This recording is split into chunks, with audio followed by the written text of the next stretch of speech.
ਧੰਨ ਵਾਹਿਗੁਰੂ ਜੀ।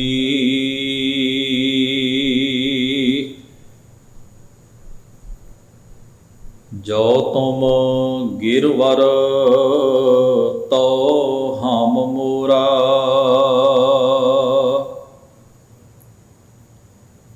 ਜੋ ਤੁਮ ਚੰਦ ਤੋ ਹਮ ਭਏ ਹੈ ਚਕੋਰਾ।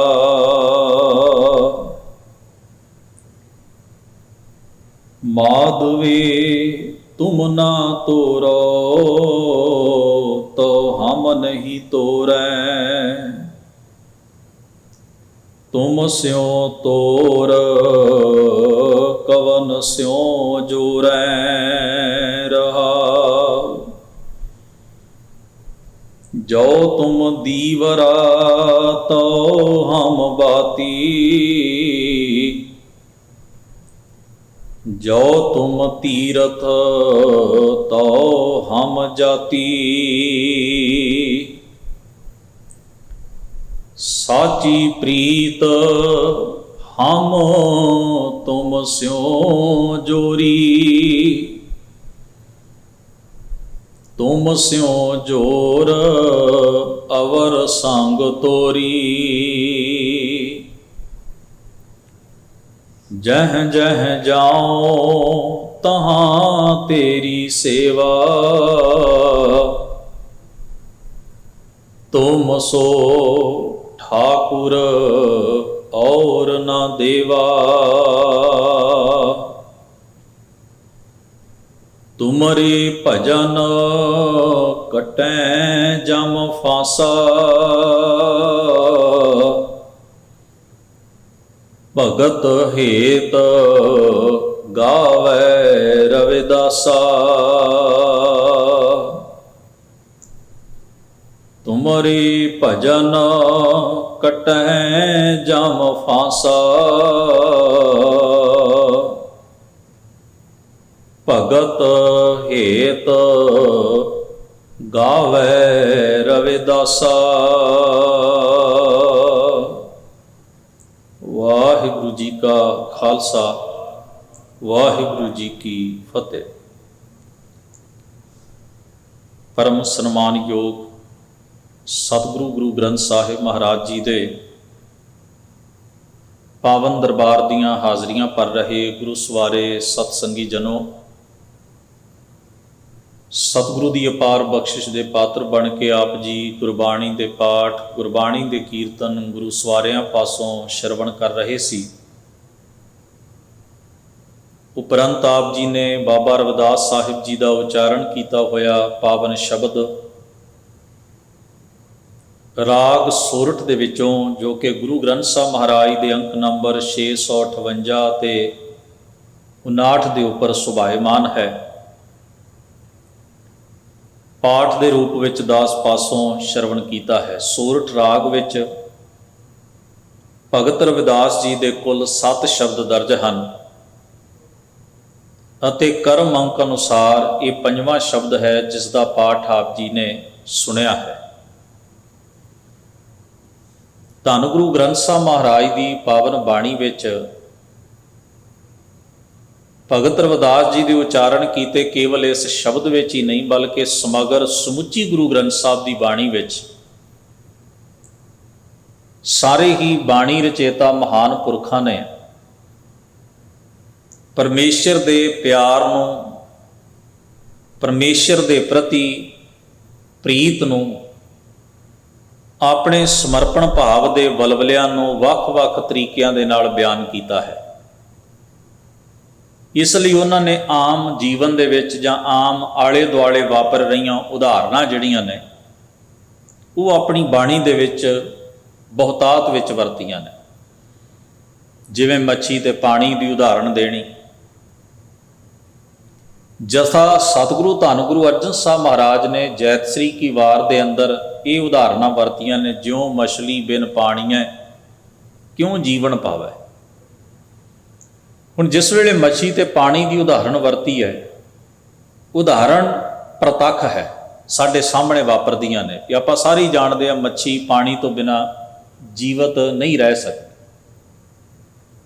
ਉਹ ਜਿਹੜਾ ਸੰਬੰਧ ਹੈ ਉਸਦਾ, ਉਹ ਜਿਹੜਾ ਰਿਲੇਸ਼ਨ ਹੈ ਉਸਦਾ, ਉਹਦੇ ਜੀਵਨ ਦਾ ਜਿਵੇਂ ਆਧਾਰ ਹੈ ਪਾਣੀ।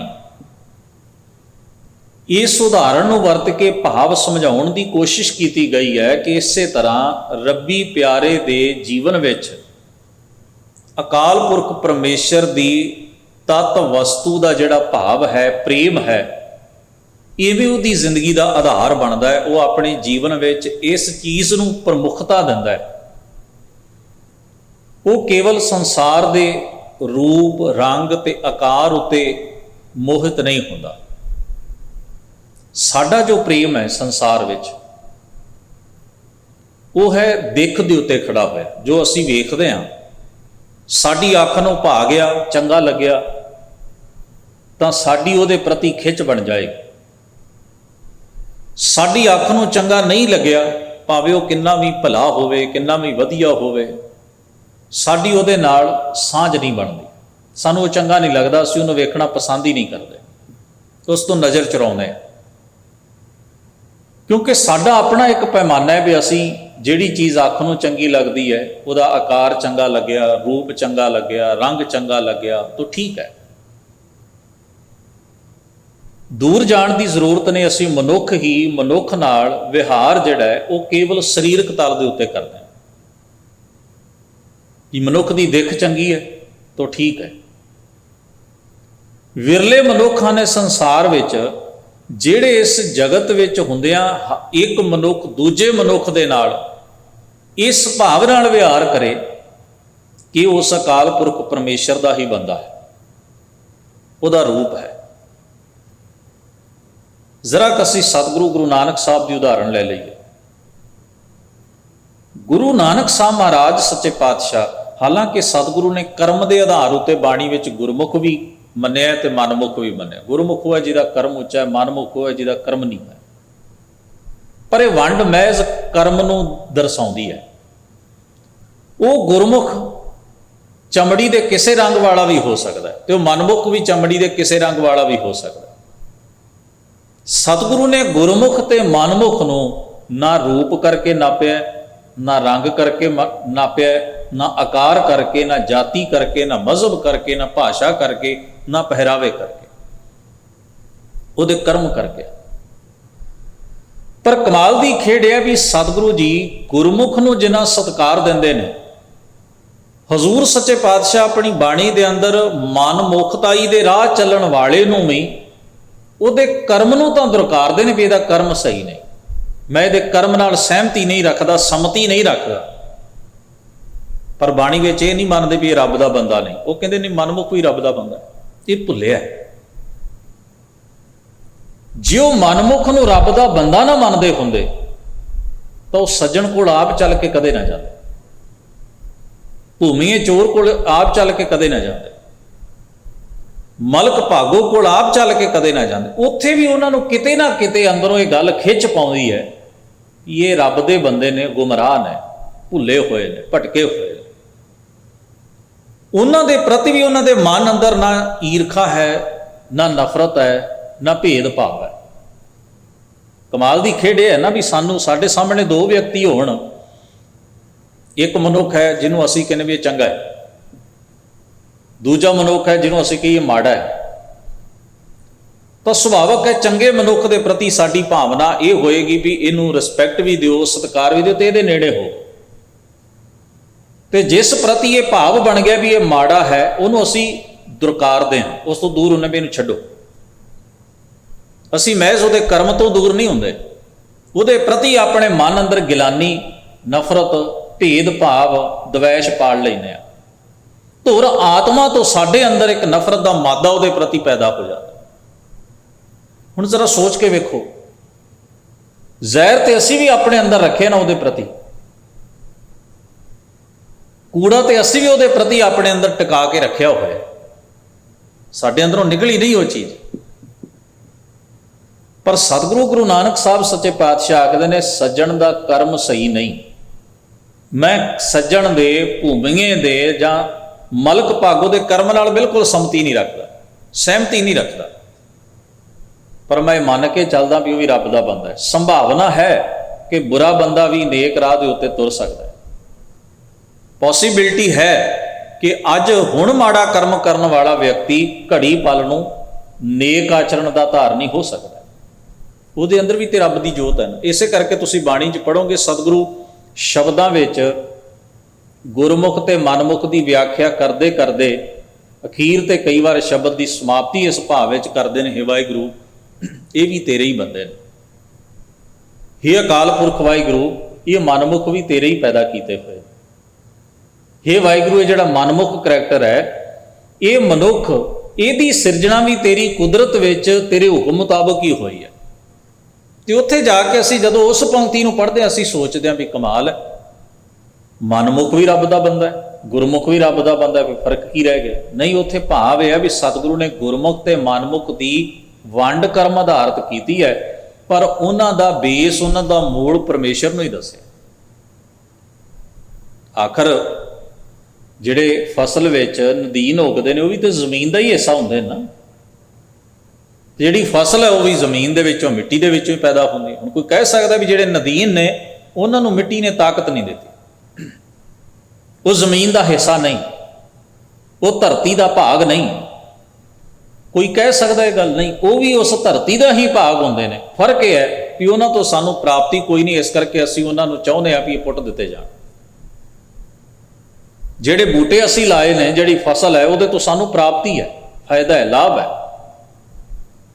ਸਤਿਗੁਰੂ ਸੱਚੇ ਪਾਤਸ਼ਾਹ ਨੇ ਮੁਬਾਰਕ ਬਾਣੀ 'ਚ ਜਿੱਥੇ ਰੱਬ ਦੇ ਪ੍ਰੇਮ ਦੀ ਗੱਲ ਕੀਤੀ, ਉੱਥੇ ਇਸ ਭਾਵ ਵਿੱਚ ਕੀਤੀ ਹੈ ਕਿ ਜੋ ਸਾਰ ਹੈ, ਜੋ ਤੱਤ ਹੈ, ਜਿਸ ਬੇਸ ਉੱਤੇ ਮਨੁੱਖ ਸਿਰਜਿਆ ਗਿਆ ਹੈ, ਜਿਹੜਾ ਬੇਸ ਹੈ ਮਨੁੱਖ ਦੇ ਜੀਵਨ ਦਾ ਆਧਾਰ ਹੈ, ਸਾਰੇ ਰੂਪ ਰੰਗ ਆਕਾਰ ਦੇ ਪਿੱਛੇ ਜਿਹੜੀ ਸੱਤਾ ਖੜੀ ਹੈ, ਜਿਸ ਦਿਨ ਤੁਹਾਨੂੰ ਉਸ ਸੱਤਾ ਨਾਲ ਮੁਹੱਬਤ ਪੈ ਜਾਂਦੀ ਹੈ, ਤੁਹਾਡੇ ਦਿਲਾਂ ਵਿੱਚੋਂ ਭੇਦਭਾਵ ਮੁੱਕ ਜਾਂਦੇ ਨੇ।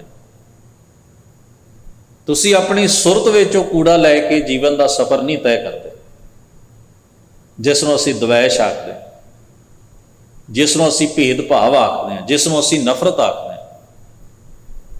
ਇਸੇ ਲਈ ਗਰੀਬ ਨਵਾਜ਼ ਧੰਨ ਗੁਰੂ ਗ੍ਰੰਥ ਸਾਹਿਬ ਜੀ ਦੀ ਮੁਬਾਰਕ ਬਾਣੀ ਵਿੱਚ ਇਸ ਚੀਜ਼ ਨੂੰ ਆਧਾਰ ਮੰਨਿਆ ਗਿਆ। ਔਰ ਇੱਕ ਵਿਚਾਰਵਾਨ ਨੇ ਬੜੀ ਪਿਆਰੀ ਉਦਾਹਰਨ ਦਿੱਤੀ, ਉਹ ਕਹਿੰਦਾ ਹੈ ਇੱਕ ਭੁੱਖੇ ਨੂੰ ਭੋਜਨ ਚਾਹੀਦਾ ਸੀ, ਭੁੱਖੇ ਦੀ ਤ੍ਰਿਪਤੀ, ਭੁੱਖੇ ਦਾ ਰੱਜ ਭੋਜਨ ਨਾਲ, ਰੋਟੀ ਨਾਲ ਹੀ ਹੋ ਸਕਦਾ ਹੈ ਨਾ। ਉਹ ਰੋਟੀ ਜੇ ਉਸ ਨੂੰ ਕਾਗਜ਼ ਦੇ ਵਿੱਚ ਲਪੇਟ ਕੇ ਦਿੱਤੀ ਜਾਏ ਤਾਂ ਵੀ ਉਹਦੇ ਲਈ ਉਹ ਤ੍ਰਿਪਤੀ ਦਾ ਸਾਧਨ ਹੈ। ਜੇ ਉਸ ਨੂੰ ਕਿਸੇ ਪਲਾਸਟਿਕ ਦੇ ਡੱਬੇ ਵਿੱਚ ਪੈਕ ਕਰਕੇ ਦੇ ਦਿੱਤੀ ਜਾਏ ਤੇ ਤਾਂ ਵੀ ਉਹਦੀ ਸੁਰਤ ਕੇਂਦਰਿਤ ਕਿੱਥੇ ਰਹੇਗੀ ਵੀ ਇਹਦੇ ਵਿੱਚ ਰੋਟੀ ਹੈ, ਜਿਹਨੂੰ ਮੈਂ ਖਾਣਾ ਹੈ ਤੇ ਉਹਦੇ ਨਾਲ ਮੇਰੀ ਭੁੱਖ ਦੂਰ ਹੋਣੀ ਹੈ। ਹੁਣ ਮੰਨ ਲਵੋ ਉਦਾਹਰਣ ਵਜੋਂ ਕਿਸੇ ਨੂੰ ਮਿੱਟੀ ਦੇ ਭਾਂਡੇ ਵਿੱਚ ਪ੍ਰਸ਼ਾਦਾ ਪਰੋਸ ਕੇ ਦਿੱਤਾ ਗਿਆ ਤੇ ਉਹ ਆਖੇ ਵੀ ਇਹ ਰੋਟੀ ਮੇਰੀ ਭੁੱਖ ਦੂਰ ਨਹੀਂ ਕਰ ਸਕਦੀ ਜਿੰਨਾ ਚਿਰ ਉਹਨੂੰ ਤੁਸੀਂ ਸਟੀਲ ਦੀ ਥਾਲੀ 'ਚ ਰੱਖ ਕੇ ਨਹੀਂ ਲਿਆਉਂਦੇ, ਜਿੰਨਾ ਚਿਰ ਉਹਨੂੰ ਤੁਸੀਂ ਸਟੀਲ ਦੀ ਥਾਲੀ 'ਚ ਨਹੀਂ ਰੱਖਦੇ ਮੇਰੀ ਭੁੱਖ ਦੂਰ ਨਹੀਂ ਕਰੇਗੀ। ਉਹਦਾ ਭਾਵ ਕੀ ਹੋਏਗਾ? ਉਹਦਾ ਇਹ ਗੱਲ ਕਹਿਣ ਦੇ ਪਿੱਛੇ ਵੀ ਉਹ ਭਾਂਡੇ ਨੂੰ ਤੱਕ ਰਿਹਾ, ਉਹਨੂੰ ਇਹ ਨਹੀਂ ਸਮਝ ਵੀ ਭਾਂਡੇ ਨੇ, ਨਹੀਂ, ਭਾਂਡਾ ਤਾਂ ਇੱਕ ਸਾਧਨ ਹੈ, ਸਾਧਨ ਮਾਤਰ ਹੈ। ਭੁੱਖ ਤਾਂ ਭੋਜਨ ਨੇ ਦੂਰ ਕਰਨੀ ਹੈ, ਭਾਂਡੇ ਨੇ ਨਹੀਂ ਕਰਨੀ। ਭਾਂਡਾ ਤਾਂ ਪਰੋਸਣ ਵਾਸਤੇ ਹੈ, ਚੀਜ਼ ਨੂੰ ਟਿਕਾਉਣ ਵਾਸਤੇ ਹੈ। ਜੇ ਉਹ ਰੋਟੀ ਕਾਗਜ਼ ਵਿੱਚ ਲਪੇਟ ਕੇ ਉਹਨੂੰ ਦਿੱਤੀ ਜਾਏ ਤੇ ਕਾਗਜ਼ ਉਹਦੀ ਭੁੱਖ ਦੂਰ ਨਹੀਂ ਕਰੇਗਾ, ਰੋਟੀ ਕਰੇਗੀ। ਜੇ ਉਹਨੂੰ ਪਲਾਸਟਿਕ ਦੇ ਡੱਬੇ 'ਚ ਪੈਕ ਕਰਕੇ ਦੇ ਦਿੱਤੀ ਜਾਏ ਤੇ ਪਲਾਸਟਿਕ ਨਹੀਂ, ਉਹਦੇ ਵਿਚਲੀ ਜਿਹੜੀ ਰੋਟੀ ਜਿੰਨਾ ਚਿਰ ਉਹ ਨਹੀਂ ਖਾਂਦਾ, ਡੱਬੇ ਨੂੰ ਵੇਖੀ ਜਾਏ ਕਿ ਉਹ ਭੁੱਖਾ ਰੱਜ ਸਕਦਾ ਹੈ? ਬਿਲਕੁਲ ਨਹੀਂ।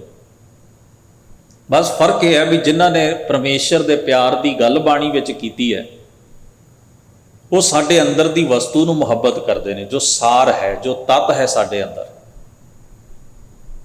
ਜੋ ਅਸਲ ਇੱਕ ਧਾਤ ਹੈ,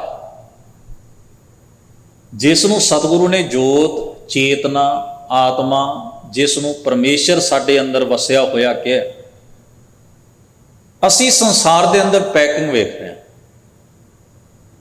ਅਸੀਂ ਇਹ ਵੇਖਦੇ ਹਾਂ ਵੀ ਇਹ ਮਨੁੱਖ ਚੰਗੀ ਕੁੱਲ ਦਾ ਹੈ, ਚੰਗੀ ਜ਼ਾਤ ਦਾ ਹੈ, ਇਹ ਮਨੁੱਖ ਦੂਜੇ ਮਜ਼ਹਬ ਦਾ ਇਸ ਕਰਕੇ ਉੱਚਾ ਹੋਏਗਾ, ਇਹ ਮਨੁੱਖ ਦੇਸ਼ ਦਾ ਇਹੋ ਜਿਹਾ ਇਸ ਕਰਕੇ ਮਹਾਨ ਹੋਏਗਾ। ਸਾਡੇ ਲਈ ਇਹ ਚੀਜ਼ਾਂ ਅਰਥ ਰੱਖਦੀਆਂ ਨੇ।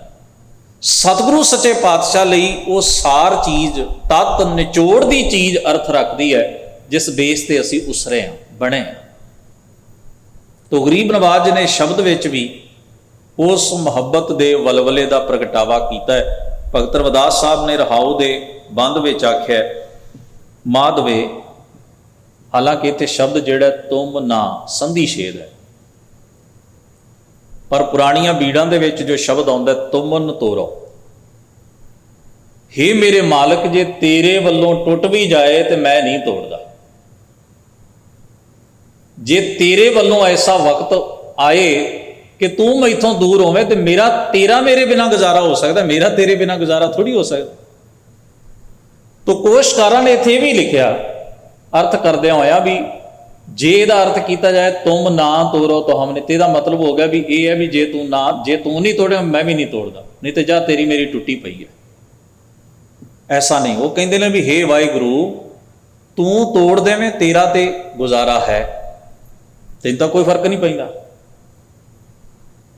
पर मैं तोड़ के तेरे नालों सांझ मैं कित्थे जावां, मेरा तेरे बिना कित्थे गुजारा। माधवे तुमन तोड़ो तो हम नहीं, मैं तावी नहीं तोड़ांगा। एक विद्वान ने बड़ी प्यारी उदाहरण दी, वो कहंदा समुंदर की छल आउंदी है तो कई बार जड़ियां छोटियां छोटियां मच्छियां होंदियां ने बिल्कुल छोटियां पूंग जे, वो पानी की लहर के नाल कंढे ते आ जांदे ने, ते वो लहर जदों वापस जाती है ना तो नाल ही फिर रुड़ के समुद्र दे विच चले जांदे, उन्हां दा जीवन बचिया रहिंदा। ते जिहड़े उस छल दे नाल कंढे ते डिग पैण वो तड़फ तड़फ के मर जांदे। इहदा भाव यह है भी हे मेरे मालक वाहिगुरू साडे जीवन विच बड़े तरह के उछाल आउंदे ने, कदे विछोड़े की स्थिति बनती है, कदे तू चेता भी आउंदा है, पर चंगा होवे ये उछाल ते जीवन का अंग ने, पर इन्हां उछालियां दे नाल ही तो सानू रखे, ये ना होवे कंढे ते सुट देवें, तैनूं ते घाटा कोई नहीं पैना। समुद्र विच चार मच्छियां घट जाणगियां, समुद्र ने सुक नहीं जाना, पर जिहड़ी मच्छी कंढे ते आके डिग पेगी वो तड़फ तड़फ के निश्चय मर जाएगी, उसका जीवन पानी बिना नहीं हो सकता। तो सतगुरु आखदे ने तुम स्यों तोर कवन स्यों जोरै, हे मेरे मालक तेरे नालों तोड़ के दस किहदे नाल जोड़िए, तेरे वर्गा दूजा है ही कौन, मेरे कोल कोई चॉइस नहीं, मेरे कोल तेरे तो बिना होर दूजी कोई ऑप्शन ही नहीं, तू ही इको एक ऐसा दातार मुहब्बत का खजाना है जिस तो बिना मेरा जीवन नहीं है। साहब सतगुरु ने धन गुरु अर्जन साहब महाराज ने इसनों कहा, कहते धनी विहूणा पाट पटंबर भाही सेती जाले। धनी कहते ने खसम नूं, मालक नूं। सतगुरु कहते हे मेरे मालक तेरे तो बिना पाट पटंबर रेशम का यानी कि महंगे तो महंगा वस्त्र भी मेरे तन के उत्ते जदों सजिया हुंदा है तो मैनूं इवें फील हुंदा है कि जिवें मेरा शरीर तप रहा, यानी कि सुख सहूलतां भी मेरे वास्ते दुखदाई हो निबड़दी, वो मेरे मन को टिका नहीं देंदियां। मैं सहूलतां दे ढेर उत्ते बैठा, पदार्थां दे घेरे विच भी होवां ना तां भी मेरे मन की भटकना, मन की तपश नूं वो सहूलतां मिटा नहीं सकदी। पर धूड़ी विच लुडंदड़ी सोहां नानक तैं शह नाल, जे तेरा प्यार मेरे हिरदे विच है ते खाक विच मिट्टी विच रहिंदिआं होइआं भी मैनूं संतुष्टि है, एक सहज है, एक टिकाऊ है। ऐसे बहुत सारे शब्द सलोक पंक्तियां गुरु ग्रंथ साहब की बाणी विच दर्ज ने जिथे रब्बी प्यार दे वलवले का प्रगटावा इन्हां शब्दां विच कीता गया। तो सतगुरु जी फरमाउंदे ने आरंभ विच कुछ उदाहरणां दिंदे ने कि मेरा तेरे नाल किवें दा प्रेम है, किवें दी मुहब्बत है। जो तुम गिरवर, गिरवर का मतलब होंदा उच्चा काला पहाड़, जिन्हां ने ऐसा वो मंजर तकिया जिहड़े पहाड़ ने पत्थरां दे जदों काली घटा चढ़ती है पहाड़ के सिर के उत्ते आउंदी है तो काला पहाड़ होर ज़्यादा काला जिहा प्रतीत होण लगदा है बदल की काली घटा नाल। रुमक रुमक के हवा चल रही है ਮਾਨੋ ਬਰਸਾਤ ਦਾ ਮੌਸਮ ਹੈ। ਉਸ ਮੰਜ਼ਰ ਨੂੰ ਤੱਕ ਕੇ ਮੋਰ ਇੰਨਾ ਖੁਸ਼ ਹੋ ਜਾਂਦਾ ਹੈ ਵੀ ਉਹ ਖੁਸ਼ੀ ਵਿੱਚ ਪੈਲਾਂ ਪਾਉਂਦਾ, ਨੱਚਦਾ, ਕਿਉਂਕਿ ਉਹਨੂੰ ਪਹਾੜ ਦੀ ਚੋਟੀ ਦੇ ਉੱਤੇ ਕਾਲਾ ਸਿਆਹ ਬੱਦਲ ਨਜ਼ਰ ਆਉਂਦਾ ਹੈ। ਰੁਮਕ ਕੇ ਚੱਲਦੀ ਹੋਈ ਹਵਾ ਉਸ ਨੂੰ ਆਪੇ ਤੋਂ ਬਾਹਰ ਕਰ ਦਿੰਦੀ ਹੈ ਤੇ ਉਹ ਨੱਚਣ ਲੱਗਦਾ, ਉਹ ਪੈਲਾਂ ਪਾਉਂਦਾ, ਉਹ ਕੂਕਦਾ। ਉਸ ਦਸ਼ਾ ਨੂੰ, ਉਸ ਤਸਵੀਰ ਨੂੰ ਖਿੱਚ ਕੇ ਬਾਬਾ ਰਵਿਦਾਸ ਸਾਹਿਬ ਕਹਿੰਦੇ, ਹੈ ਮੇਰੇ ਮਾਲਕ, ਤੂੰ ਮੇਰੇ ਵਾਸਤੇ ਉਹ ਪਹਾੜ ਦੀ ਤਰ੍ਹਾਂ ਹੈ ਜਿਹਦੀ ਚੋਟੀ ਦੇ ਉੱਤੇ ਜਦੋਂ ਕਾਲੇ ਸਿਆਹ ਬੱਦਲ ਨੂੰ ਮੋਰ ਤੱਕਦਾ ਤੇ ਪੈਲਾਂ ਪਾਉਂਦਾ, ਖੁਸ਼ੀ ਵਿੱਚ ਨੱਚਦਾ। ਇਸੇ ਤਰ੍ਹਾਂ ਮੇਰੇ ਅੰਦਰ ਤੇਰਾ ਅਹਿਸਾਸ ਕਰਕੇ ਇੱਕ ਚਾਉ ਤੇ ਇੱਕ ਆਨੰਦ ਸਦਾ ਹੀ ਬਣਿਆ ਰਹਿੰਦਾ, ਸਦਾ ਹੀ ਮੇਰਾ ਮਨ ਉਤਸ਼ਾਹ ਤੇ ਖੇੜੇ ਵਿੱਚ ਰਹਿੰਦਾ। ਤੇਰੀ ਯਾਦ ਮੇਰੇ ਅੰਦਰ ਦੀਆਂ ਮਾਯੂਸੀਆਂ ਤੇ ਉਦਾਸੀਆਂ ਨੂੰ ਖਤਮ ਕਰ ਦਿੰਦੀ, ਮੇਰੇ ਅੰਦਰ ਇੱਕ ਉਤਸ਼ਾਹ ਤੇ ਚੜ੍ਹਦੀ ਕਲਾ ਦਾ ਭਾਵ ਟਿਕਾ ਕੇ ਰੱਖਦੀ। ਜੋ ਤੁਮ ਚੰਦ ਤੋ ਹਮ ਭਏ ਹੈ, ਚਕੋਰਾ, ਇਹਨੂੰ ਪਹਾੜੀ ਤਿੱਤਰ ਵੀ ਕਹਿ ਦਿੰਦੇ ਨੇ, ਚਕੋਰ ਨੂੰ। ਚੰਦਰਮਾ ਨੂੰ ਵੇਖ ਕੇ ਟਿਕ ਟਿਕੀ ਲਾ ਕੇ ਉਹ ਵੇਖਦਾ, ਯਾਨੀ ਕਿ ਮਨ ਉਹਨੂੰ ਚੰਗਾ ਲੱਗਦਾ ਉਹਦੀਆਂ ਅੱਖਾਂ ਨੂੰ ਵੇਖਣਾ, ਚੰਦਰਮਾ ਰਾਤ ਦੇ ਸਮੇਂ ਜੋ ਉਹਦੇ ਲਈ ਖਿੱਚ ਦਾ ਕੇਂਦਰ ਬਣਦਾ ਹੈ ਤੇ ਉਹਨੂੰ ਤਸੱਲੀ ਦਿੰਦਾ। ਇਸੇ ਤਰ੍ਹਾਂ ਹੀ ਮੇਰੇ ਮਾਲਕ, ਤੇਰੇ ਗੁਣਾਂ ਦੀ ਚਮਕ ਮੇਰੇ ਹਿਰਦੇ ਨੂੰ ਤਸੱਲੀ ਦਿੰਦੀ ਹੈ, ਸੰਤੁਸ਼ਟੀ ਦਿੰਦੀ ਹੈ, ਸੈਟਿਸਫੈਕਸ਼ਨ ਦਿੰਦੀ ਹੈ। ਫਿਰ ਫਰਮਾਉਂਦੇ ਨੇ, ਜੋ ਤੁਮ ਦੀਵਰਾ ਤਉ ਹਮ ਬਾਤੀ। ਹੁਣ ਆਪਾਂ ਦੀਵੇ ਘਰਾਂ 'ਚ ਬਾਲੇ ਨੇ, ਬੱਤੀ ਤੋਂ ਬਿਨਾਂ ਦੀਵਾ ਕਿਵੇਂ ਜਗ ਸਕਦਾ? ਕਿਆ ਕਮਾਲ ਦੀ ਉਦਾਹਰਣ ਹੈ।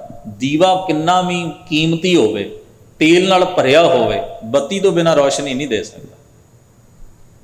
ਪਰਮੇਸ਼ਰ ਵਾਹਿਗੁਰੂ ਦੇ ਗੁਣਾਂ ਨੂੰ ਉਹਦੇ ਪਿਆਰੇ ਹੀ ਇਸ ਸੰਸਾਰ ਦੇ ਵਿੱਚ ਪ੍ਰਗਟ ਕਰਦੇ ਨੇ। ਚੇਤੇ 'ਚ ਰੱਖੋ, ਅਸੀਂ ਰੱਬ ਨੂੰ, ਜਿਸ ਪਰਮੇਸ਼ਰ ਨੂੰ ਜਾਣਦੇ ਹਾਂ, ਗੁਰੂ ਨਾਨਕ ਦੀ ਕਿਰਪਾ ਨਾਲ ਜਾਣਦੇ ਹਾਂ। ਅਸੀਂ ਪਰਮੇਸ਼ਰ ਨੂੰ ਗੁਰੂ ਨਾਨਕ ਦੀ ਕਿਰਪਾ ਨਾਲ ਜਾਣਦੇ। ਇਸੇ ਕਰਕੇ ਬਾਣੀ ਵਿੱਚ ਇੱਕ ਵਾਕ ਆਉਂਦਾ ਹੈ, ਸਫਲ ਜਨਮ ਹਰ ਜਨ ਕਾ ਉਪਜਿਆ, ਜਿਨ ਕੀਨੋ ਸੌਤ ਵਿਧਾਤਾ। ਰੱਬ ਨੂੰ ਸੌਂਤਰਾ ਕਰ ਦਿੱਤਾ, ਪੁੱਤਾਂ ਵਾਲਾ ਬਣਾ ਦਿੱਤਾ। ਰੱਬ ਦੇ ਬੰਦਿਆਂ ਨੂੰ ਵੇਖ ਕੇ ਰੱਬ ਦਾ ਚੇਤਾ ਆਇਆ। ਕਿਉਂ? ਕਿਉਂਕਿ ਉਹਨਾਂ ਨੇ ਪਰਮੇਸ਼ਰ ਨੂੰ ਜੀਵਿਆ। ਇਸੇ ਕਰਕੇ ਆਪਾਂ ਅਰਦਾਸ ਵਿੱਚ ਇਹ ਮੰਗਦੇ ਆ ਨਾ, ਸਹੀ ਪਿਆਰੇ ਮਿਲ ਜਿਨ੍ਹਾਂ ਮਿਲਿਆ ਤੇਰਾ ਨਾਮ ਚੇਤਾ ਆਵੇ। ਜਿਨ੍ਹਾਂ ਨੂੰ ਮਿਲੀਏ, ਜਿਨ੍ਹਾਂ ਕੋਲ ਬੈਠੀਏ ਤੇ ਤੂੰ ਚੇਤੇ ਆਵੇਂ। ਤੋ ਸਤਿਗੁਰੂ ਜੀ ਫਰਮਾਉਂਦੇ ਨੇ, ਜਿਵੇਂ ਦੀਵੇ ਤੇ ਬੱਤੀ ਦਾ ਆਪਸ ਵਿੱਚ ਸੁਮੇਲ ਹੈ। ਜੋ ਤੁਮ ਤੀਰਥ ਤਉ ਹਮ ਜਾਤੀ। ਉਹ ਯਾਤਰੀ ਕਾਹਦਾ ਜਿਹੜਾ ਸਫ਼ਰ ਨਹੀਂ ਕਰਦਾ, ਤੇ ਉਹ ਤੀਰਥ ਕਾਹਦਾ ਜਿੱਥੇ ਕੋਈ ਯਾਤਰੀ ਨਹੀਂ ਜਾਂਦਾ। ਯਾਤਰੀ ਜਾਂਦੇ ਨੇ, ਤੀਰਥ ਦੀ ਮਹੱਤਤਾ ਬਣੀ ਹੋਈ ਹੈ। ਤੀਰਥ ਹੈ ਤੇ ਯਾਤਰੀ ਉੱਥੇ ਯਾਤਰਾ ਕਰਨ ਜਾਂਦੇ। ਜਦੋਂ ਉੱਥੇ ਹੋਵੇ ਹੀ ਕੱਖ ਨਾ ਤੇ ਯਾਤਰਾ ਕਾਹਦੀ ਹੋਏਗੀ? ਉਜਾੜ ਬੀਆਬਾਨ ਵਿੱਚ ਕੌਣ ਯਾਤਰਾ ਕਰਦਾ? ਜਿੱਥੇ ਮੰਜ਼ਿਲ ਹੀ ਕੋਈ ਨਾ ਹੋਵੇ, ਉਸ ਰਾਹ ਤੇ ਕੌਣ ਤੁਰਦਾ? ਇਸੇ ਤਰ੍ਹਾਂ ਆਖਦੇ ਰਹੇ, ਮੇਰੇ ਮਾਲਕ, ਤੂੰ ਮੇਰਾ ਅਸਲ ਤੀਰਥ ਹੈ ਤੇ ਮੈਂ ਤੇਰੇ ਦੀਦਾਰ ਦਾ ਯਾਤਰੀ ਹਾਂ। ਮੇਰਾ ਅਸਲ ਤੀਰਥ ਤੂੰ ਹੈ ਤੇ ਮੈਂ ਉਹ ਯਾਤਰੀ ਹਾਂ ਜਿਹੜਾ ਕੇਵਲ ਤੇਰੇ ਗੁਣਾਂ ਦੀ ਯਾਤਰਾ ਕਰਦਾ ਹੈ, ਤੇਰੇ ਨਾਮ ਦੇ ਰਾਹ ਦੇ ਉੱਤੇ ਚੱਲਦਾ ਹੈ। ਮੈਂ ਉਹ ਤੀਰਥ ਇਸ਼ਨਾਨੀ ਹਾਂ, ਮੇਰੇ ਲਈ ਹੋਰ ਤੀਰਥ ਕੋਈ ਮਾਇਨੇ ਨਹੀਂ ਰੱਖਦਾ। ਫਿਰ ਫਰਮਾਉਂਦੇ ਨੇ, ਸਾਚੀ ਪ੍ਰੀਤ ਹਮ ਤੁਮ ਸਿਓ ਜੋਰੀ, ਤੁਮ ਸਿਓ ਜੋਰ ਅਵਰ ਸੰਗ ਤੋਰੀ। ਸੱਚੀ ਮੁਹੱਬਤ, ਸੱਚਾ ਪ੍ਰੇਮ ਮੈਂ ਤੇਰੇ ਨਾਲ ਹੀ ਜੋੜਿਆ, ਤੇਰੇ ਨਾਲ ਜੋੜ ਕੇ ਹੋਰ ਬਾਕੀ ਸਭ ਚੀਜ਼ਾਂ ਨਾਲੋਂ ਤੋੜ ਦਿੱਤਾ। ਇਹਦਾ ਭਾਵ ਇਹ ਨਹੀਂ ਕਿ ਉਹ ਸੰਸਾਰ ਨੂੰ ਤੁੱਛ ਮੰਨ ਗਏ ਜਾਂ ਸੰਸਾਰ ਨੂੰ ਨਫ਼ਰਤ ਕਰਦੇ ਸੀ, ਨਹੀਂ। ਉਹਦਾ ਭਾਵ ਇਹ ਹੈ, ਮੇਰੇ ਲਈ ਰੂਪ, ਰੰਗ ਤੇ ਆਕਾਰ ਦੀ ਮਹੱਤਤਾ ਇਹ ਹੈ ਵੀ ਇਹ ਸਭ ਤੇਰੇ ਤੋਂ ਉਪਜਿਆ। ਮੈਂ ਇਹਨੂੰ ਅਖੀਰ ਨਹੀਂ ਮੰਨਿਆ, ਮੈਂ ਤੈਨੂੰ ਓੜਕ ਮੰਨਿਆ। ਹੋਰ ਬਾਕੀ ਵਿਸ਼ੇ ਵਿਕਾਰਾਂ ਨਾਲੋਂ, ਮੇਰਾ ਚਸਕਿਆਂ ਨਾਲੋਂ ਸੰਬੰਧ ਟੁੱਟ ਗਿਆ। ਫਿਰ ਫਰਮਾਉਂਦੇ ਨੇ, ਜਹਾਂ ਜਹਾਂ ਜਾਓ ਤਹਾਂ ਤੇਰੀ ਸੇਵਾ, ਤੁਮ ਸੋ ਠਾਕੁਰ ਔਰ ਨਾ ਦੇਵਾ। ਮੈਂ ਜਿੱਥੇ ਵੀ ਜਾਵਾਂ, ਭਾਵ ਜੀਵਨ ਦੇ ਵਿੱਚ ਜਿਸ ਵੀ ਹਾਲਤ ਵਿੱਚ ਹੋਵਾਂ, ਮੈਂ ਉੱਥੇ ਹੀ ਤੈਨੂੰ, ਸੇਵਾ ਦਾ ਮਤਲਬ ਸੇਵਦਾ ਹਾਂ, ਯਾਦ ਕਰਦਾ ਹਾਂ, ਚੇਤੇ ਰੱਖਦਾ। ਦੁੱਖ ਹੋਵੇ ਤਾਂ ਵੀ ਰੱਖਦਾ, ਸੁੱਖ ਹੋਵੇ ਤਾਂ ਵੀ ਰੱਖਦਾ। ਤੁਮ ਸੋ ਠਾਕੁਰ ਔਰ ਨਾ ਦੇਵਾ। ਹੇ ਮੇਰੇ ਪ੍ਰਕਾਸ਼ ਸਰੂਪ ਪਰਮੇਸ਼ਰ ਜੀ, ਤੇਰੇ ਤੋਂ ਬਿਨਾਂ ਮੇਰਾ ਮਾਲਕ ਹੋਰ ਕੋਈ ਹੈ ਹੀ ਨਹੀਂ। ਤੂੰ ਹੀ ਇੱਕੋ ਇੱਕ ਵਾਹਿਦ ਮੇਰਾ ਮਾਲਕ ਹੈ। ਤੁਮਰੇ ਭਜਨ ਕਟਹਿ ਜਮ ਫਾਂਸਾ, ਭਗਤ ਹੇਤ ਗਾਵੈ ਰਵਿਦਾਸਾ। ਮੈਨੂੰ ਯਕੀਨ ਹੈ ਕਿ ਤੇਰੀ ਇਬਾਦਤ, ਤੇਰਾ ਭਜਨ, ਤੇਰੀ ਬੰਦਗੀ, ਤੇਰੇ ਗੁਣ, ਤੇਰਾ ਨਾਮ ਜਮਾਂ ਦੀ ਫਾਹੀ ਕੱਟ ਦੇਣ ਵਾਲਾ ਹੈ, ਆਤਮਿਕ ਮੌਤ ਦੀ ਫਾਹੀ ਗਲੋਂ ਲਾਹ ਦੇਣ ਵਾਲਾ ਹੈ। ਇਸੇ ਕਰਕੇ ਭਗਤੀ ਦਾ ਇਹ ਪ੍ਰੇਮ, ਇਹ ਸਾਂਝ ਬਣੀ ਰਹੇ। ਮੈਂ ਗਾਉਂਦਾ ਹਾਂ ਤੇਰੇ ਗੁਣਾਂ ਨੂੰ, ਮੈਂ ਤੇਰੇ ਗੁਣਾਂ ਦਾ ਜ਼ਿਕਰ ਇਸ ਕਰਕੇ ਕਰਦਾ, ਮੈਂ ਤੇਰਾ ਨਾਮ ਇਸ ਕਰਕੇ ਲੈਂਦਾ, ਮੈਂ ਤੇਰਾ ਆਪਣੀ ਰਸਨਾ ਤੋਂ ਜ਼ਿਕਰ ਕਰਦਾ, ਸਤ ਸੰਗਤ ਦਾ ਆਸਰਾ ਇਸ ਕਰਕੇ ਤੱਕਦਾ ਵੀ ਮੇਰੀ ਤੇਰੇ ਨਾਲ ਇਹ ਭਗਤੀ ਵਾਲੀ ਪ੍ਰੀਤ, ਮੁਹੱਬਤ ਤੇ ਪਿਆਰ ਸਦਾ ਬਣਿਆ ਰਹਿ ਸਕੇ। ਇਸ ਨੂੰ ਬਣਾਈ ਰੱਖਣ ਵਾਸਤੇ ਮੈਂ ਲਗਾਤਾਰ ਯਤਨਸ਼ੀਲ ਹਾਂ। ਸਾਹਿਬ ਸਤਿਗੁਰੂ ਕਿਰਪਾ ਕਰਨ, ਇਸ ਮੁਬਾਰਕ ਸ਼ਬਦ ਦਾ ਤਤ ਭਾਵ ਸਾਡੇ ਸਭਨਾਂ ਦੇ ਮਨ ਹਿਰਦੇ ਵਿੱਚ ਵਸੇ। ਸਤਿਗੁਰੂ ਮਹਾਰਾਜ ਹੋਈਆਂ ਭੁੱਲਾਂ ਚੁੱਕਾਂ ਦੀ ਖਿਮਾ ਬਖਸ਼ਿਸ਼ ਕਰਨ। ਆਪ ਸਭਨਾਂ ਦਾ ਧੰਨਵਾਦ। ਅਦਬ ਸਹਿਤ ਗੁਰੂ ਫਤਿਹ ਨਾਲ ਸਾਂਝ ਬਣਾਓ। ਵਾਹਿਗੁਰੂ ਜੀ ਕਾ ਖਾਲਸਾ, ਵਾਹਿਗੁਰੂ ਜੀ ਕੀ ਫਤਿਹ।